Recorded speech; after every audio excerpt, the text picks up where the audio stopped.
Assalamualaikum warahmatullahi wabarakatuh. Perkenalkan, nama saya Jaja Kanser di kelas 11 IPA 6. Di sini saya akan menjelaskan kronologi proklamasi kemerdekaan Indonesia. Pada tanggal 6 Agustus 1945, kota Hiroshima dibom atom oleh sekutu. Perkiraan korban mencapai 90.000 sampai 168 korban jiwa. Pemboman ini merupakan penggunaan senjata nuklir pertama kali untuk senjata perang. Pada tanggal 7 Agustus 1945, BPUPKI dibubarkan. Sebagai gantinya, dibentuklah PPKI dan Soekarno sebagai ketuanya. Selanjutnya, tanggal 9 Agustus 1945, sekutu kembali membom kota Nagasaki. Kali ini, korban mencapai 39.000 sampai 80.000 korban jiwa. Bersamaan dengan itu, Jenderal Teraji mengundang RI Soekarno, Muhammad Hatta, dan Rajimat Djoko Diningrat untuk datang ke Dalat. Pada 12 Agustus, ketiganya bersiap berangkat ke Dalat. Hasil dari pertemuan ini adalah Jenderal Teraji menjanjikan kemerdekaan bagi Indonesia. Tanggal 14 Agustusnya, RI Soekarno beserta rombongan balik ke Indonesia. Pada 15 Agustus 1945, Jepang menyerah tanpa syarat kepada sekutu. Armada tempur serta pusat pemerintahannya telah luluh lantak. Jepang mengalami vacuum of power atau kekosongan kekuasaan di Indonesia. Ini artinya Jepang tidak lagi berkuasa di Indonesia.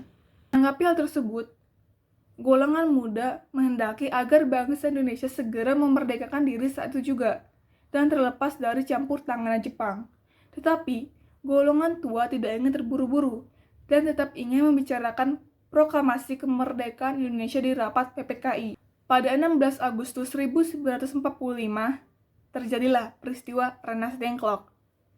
Peristiwa ini adalah pada saat golongan muda membawa Soekarno dan Hatta ke Rengas Dengklok. Tujuannya adalah, pertama, mendesak Soekarno dan Hatta untuk segera memerdekakan Indonesia, dan kedua, menghindari pengaruh Jepang.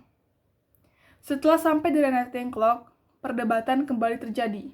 Tapi pada sore harinya, mereka semua sepihak sepakat agar RI Soekarno dan Hatta kembali ke Jakarta untuk segera merapatkan rancangan kemerdekaan. Dasar pertimbangan golongan muda memilih Rengas Dengklok sebagai tempat pengamanan Soekarno dan Hatta adalah karena letaknya yang di luar Jakarta, strategis, dan dekat dengan markas peta. Rengas Dengklok adalah sebuah kecamatan di Kabupaten Karawang, Jawa Barat. Lokasinya yang berada di luar Jakarta membuatnya terhindar dari pengawasan Jepang.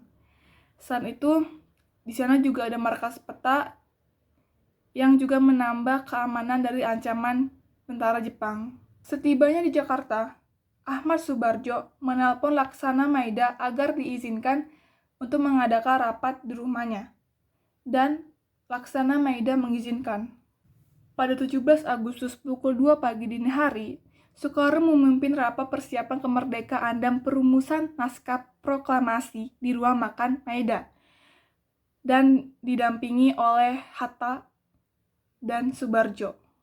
Setelah teks selesai dirumuskan, RI Soekarno menuju ke ruang utama untuk membacakan rancangan teks proklamasi kemerdekaan di hadapan para anggota PPKI dan para pemuda. Dan semuanya setuju dengan teks rancangan proklamasinya RI Soekarno.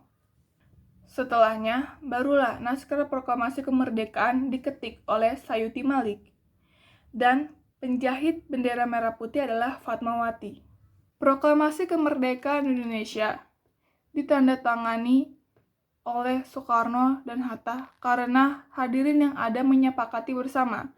Awalnya Soekarno dan Hatta menghendaki agar semua yang hadir di rumah Maida untuk menandatangani teks proklamasi sebagai wakil-wakil Indonesia ya dari seluruh penjuru tanah air.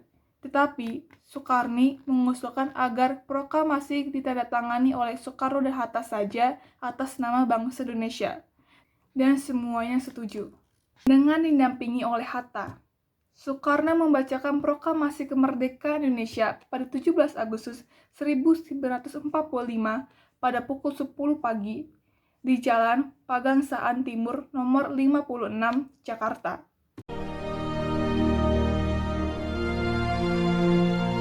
Proklamasi.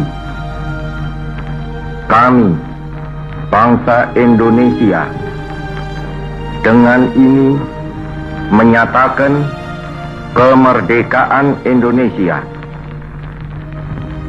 Hal-hal yang mengenai pemindahan kekuasaan dan lain-lain diselenggarakan dengan cara saksama dan dalam tempo yang sesingkat-singkatnya. Jakarta, 17 Agustus 1945, atas nama bangsa Indonesia, Soekarno Hatta.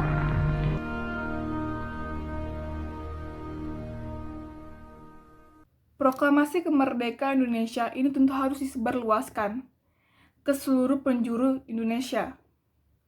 Pada saat itu, berita proklamasi disebarluaskan melalui media seperti radio, koran, telegraf, poster, dan dari mulut ke mulut.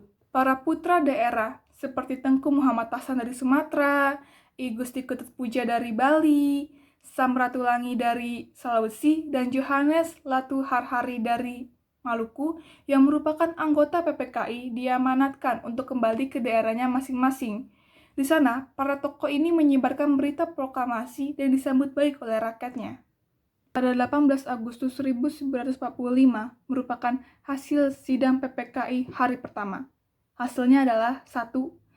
Menetapkan Undang-Undang Dasar 1945 sebagai konstitusi negara, dan kedua, mengesahkan Soekarno dan Hatta sebagai Presiden dan Wakil Presiden Republik Indonesia. Pada 19 Agustus 1945 merupakan hasil sidang PPKI hari kedua, yaitu hasilnya 1. Membagi wilayah Indonesia menjadi 8 provinsi, yaitu Provinsi Sumatera, Jawa Barat, Jawa Tengah, Jawa Timur, Sunda Kecil, Maluku, Sulawesi, dan Kalimantan. Dan yang kedua, menetapkan 12 kementerian yang bertugas membantu Presiden, yaitu Kementerian Dalam Negeri, Luar Negeri, Keuangan, Kehakiman, Kemakmuran, Keamanan, Kesehatan, Pengajaran, Penerangan, Perhubungan, Sosial, dan Pekerjaan Umum. Pada 22 Agustus 1945 merupakan hasil sidang PPKI hari ketiga, yaitu hasilnya 1. Membentuk Komite Nasional Indonesia Pusat yang bertugas sebagai badan pembantu dan penasihat Presiden. Kedua, menetapkan Partai Nasional Indonesia sebagai satu-satunya partai negara. Ketiga, membentuk Badan Keamanan Rakyat yang bertugas menjaga keamanan rakyat dan membantu korban perang di berbagai wilayah Indonesia. Indonesia telah resmi menyatakan kemerdekaan. Namun Belanda tidak mengakui kemerdekaan Indonesia. Mereka datang kembali, mereka terus merongrong kedaulatan Indonesia, hingga rakyat Indonesia dengan gagah dan berani mempertahankan Indonesia. Hingga akhirnya Belanda menyerahkan kedaulatan ke Indonesia sepenuhnya pada tanggal 27 Desember 1949. Sekian dari saya tentang penjelasan kronologi proklamasi kemerdekaan Indonesia. Semoga bermanfaat. Assalamualaikum warahmatullahi wabarakatuh.